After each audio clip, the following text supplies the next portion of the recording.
جب احساس ہو جائے جس نامحرم سے آپ محبت کرتے ہیں آپ کا محرم نہیں بن سکتا تو خدا کی رضا کی خاطر پیچھے ہٹ جائیں کہ جب یوم آخرت کو رب ذوالجلال پوچھے بندے تو نے میری خاطر اپنی کون سی پسندیدہ چیز چھوڑی تو ہمارا دامن خالی نہ ہو۔ نامحرم کی محبت آپ کے ایمان کی تجارت کا نام ہے جس میں آپ روز تھوڑا ایمان بیچ کر بدلے میں وہ محبت خریدتے ہیں جس میں عزت ہے اور نہ سکون، کیونکہ سکون صرف محرم کی محبت میں ہے اور اللہ سے بڑھ کر محرم کوئی نہیں۔ نبی کریم صلی اللہ علیہ وسلم نے فرمایا تم میں سے کسی شخص کے لیے یہ بہتر ہے کہ اس کے سر پر لوہے کی کیل ٹھوک دی جائے بجائے اس کے کہ وہ نامحرم کو چھوئے۔ کسی محرم کی محبت میں گمراہ ہو کر اللہ سے شکوہ مت کرو، اس رشتے کی اسلام میں گنجائش ہی نہیں، اس میں برکت کیسے ہو سکتی ہے۔ سالی اور بھابھی سے مذاق کو جاہل لوگ اپنا حق سمجھتے ہیں جبکہ یہ سخت حرام اور جہنم میں لے جانے والا عمل ہے، بلکہ دیور، جیٹھ، بہنوئی اور وہ غیر محرم رشتہ دار جن کا گھر میں آنا جانا ہے، ان عورتوں کو ان سے بہت زیادہ پردے کا حکم ہے۔ کسی بھی حرام تعلق میں اس نیت سے نہ رہیں کہ کل کو آپ اسے حلال بنا لیں گے، آپ سے کل کا وعدہ کس نے کیا؟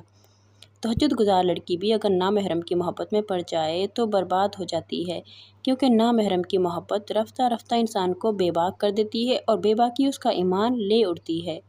غیر محرم پر بھروسہ عورت کی سب سے بڑی بے وقوفی ہے۔ یہ ایسا ہی ہے جیسے بند پنجرے میں موجود شیر پر ترس کھا کر اسے آزاد کر دینا، اس یقین کے ساتھ کہ وہ واحد آپ وہ لڑکی یا وہ انسان ہے جس سے وہ نہیں کھائے گا، حالانکہ در حقیقت وہ سب سے پہلے آپ کو ہی کھائے گا۔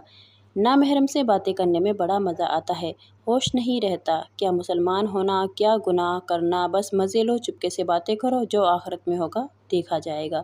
جب قبر تمہارے جسم کو نچوڑ لے گی، جب قبر میں ہر طرف اندھیرا ہوگا، جب سانپ بچھو تمہارے جسم کے گوشت کھا رہے ہوں گی، جب جہنم میں تمہیں ڈالا جائے گا، تو کیا اے مسلمان جو ہوگا دیکھا جائے گا۔ مت کرنا فرمانی، ابھی بھی وقت ہے، سدھر جاؤ۔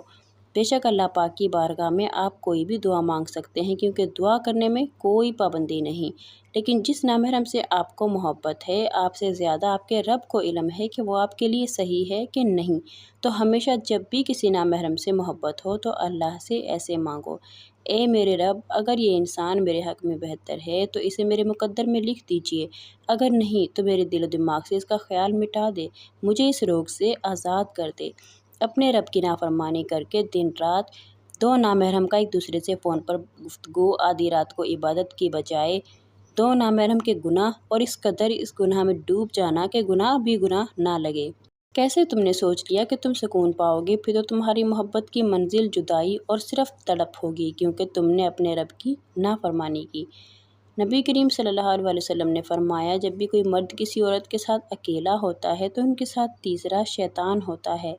ایمان اچانک غائب نہیں ہوتا، چہرے کا نور اچانک ختم نہیں ہو جاتا، نمازوں سے سکون اچانک نہیں چلا جاتا، پہلے خوف خدا جاتا ہے، پھر نمازیں جاتی ہیں، پھر حیا، پھر پردہ اور پھر ایمان چلا جاتا ہے اور آخر میں رہ جاتا ہے خالی دل۔ حرام تعلق روح کو آہستہ آہستہ کھوکھلا کر دیتا ہے، دعا میں اثر نہیں رہتا، قرآن دل میں نہیں اترتا اور آنکھ کے ساتھ بصارت کھو دیتی ہے کیونکہ گناہ کے ساتھ سکون بالکل ممکن نہیں۔ ہاں مگر ممکن ہے جو اللہ کے لیے خود کو روکے رکھے، اللہ اسے ایسی عزت دیتا ہے جو کسی تعلق سے نہیں مل سکتی۔